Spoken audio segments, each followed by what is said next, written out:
Good happy Monday is Monday, April 10, 2023. Welcome to the Daily Report right here on News Radio 106. I'm Riley King, I'm your host, and let's get started with the Daily Report with Riley King right here on News Radio 106. Today we are talking about something big in headlines. So Biden's 2024 campaign is starting to take shape, minus the announcement. Let's talk about that. That is a big headline today, so we are going to talk about that today on the show. With no major primary opponents, Biden has the luxury of launching the campaign on his own term, but a looming clash with Republicans on spending is creating a time crunch. Top White House advisors are set to make final decisions on launching President Joe Biden's re-election campaign, even as the would-be candidate seems to show little urgency to formally declaring his 2024 plans. Several sources familiar with the discussion told NBC News. Biden's deliberate approach to making public what he's repeatedly made clear in private is being driven by a number of factors. No major Democrat challenger is emerging. His now incident predecessor is consuming the political spotlight, and a major clash with congressional Republicans over spending is looming. And then there are uniquely Biden reasons for delaying an announcement beyond the timeline informally floated by his team. Another longtime advisor who has navigated Biden's candidacy decision before said the delay also serves to preserve the option not to run.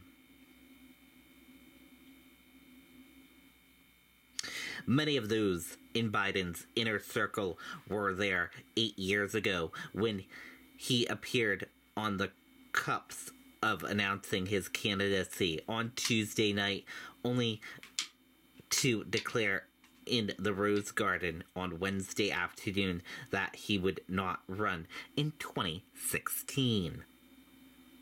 Even as Biden has said publicly that he intends to run in 2024, he almost always couches it with a convinced that he's a respecter of fate, a nod to the real possibility that circumstances, whether political or personal, could shift the point him in a different direction. Aides, however, universal say they have little doubt that Biden will seek a second term and that preparations are underway accordingly.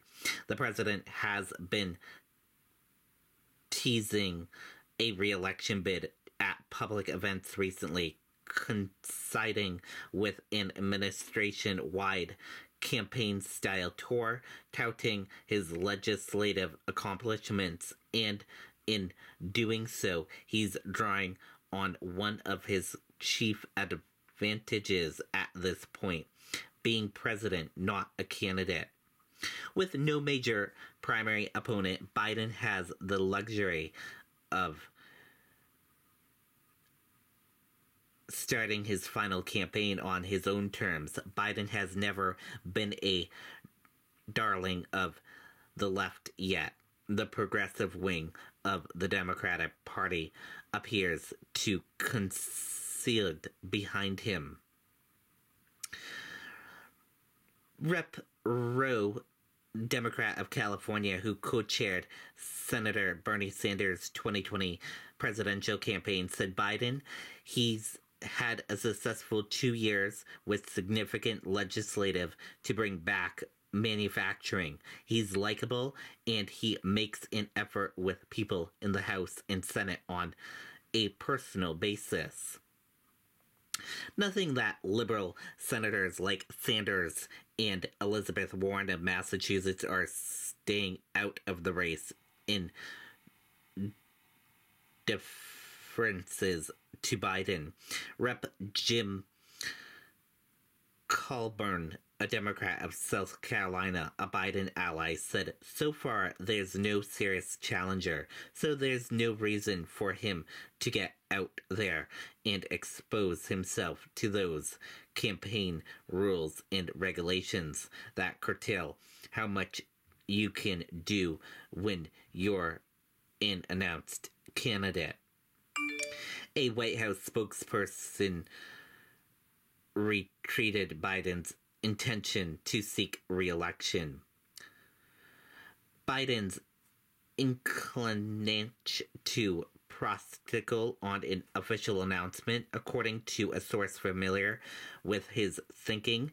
He's been fueled in part by Republican in-flight, particularly with former President Donald Trump directing some of his harshest attacks to an as yet unannounced primary foe, Florida Governor Ron DeSantis. Biden's campaign headquarters appear likely to be based in Wilmington, Delaware, though staff may also work in Washington area, where some of the campaign apparatus is being put together at the Democrat National Committee.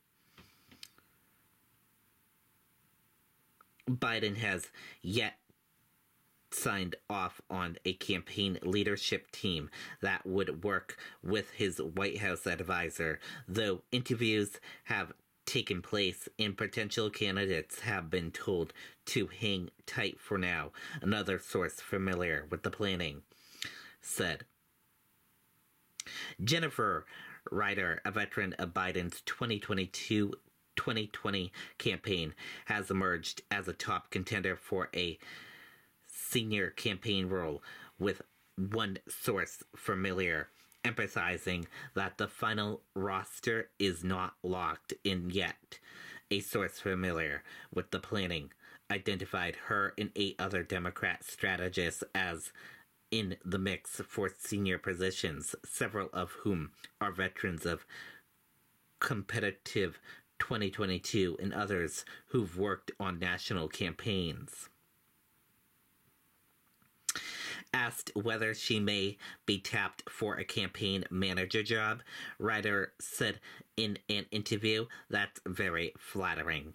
Even as Biden has been content to hold off on a campaign launch, certain factors and deadlines are influencing the timeline.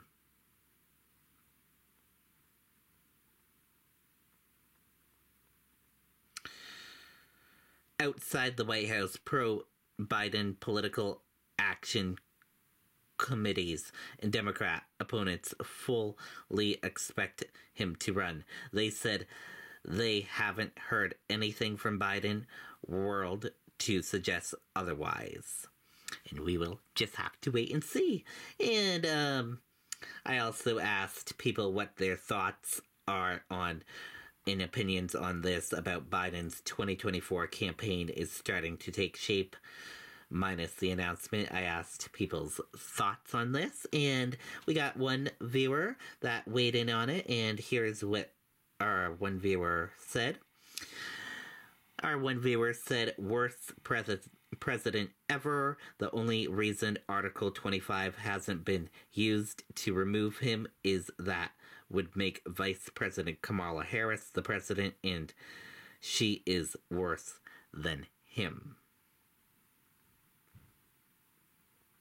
And that is our big conversation headline. If you'd like to weigh in on it, head over to RK Network.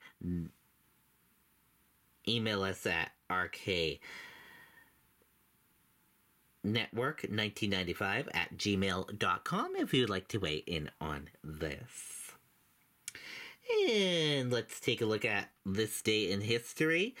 In this day in history, in 1866, the ASPCA is funded. On April 10th, 1866, the American Association for the Prevention of Cruelty to Animals is funded in New York City. And if you want to read more on that, we will share a link with you on News Radio 106 Facebook page. And that does it for the Daily Report with Riley King right here on News Radio 106. We'll see you back here tomorrow for another edition of the Daily Report with Riley King. Thank you for tuning in and listening. Have a great day, everyone. Goodbye.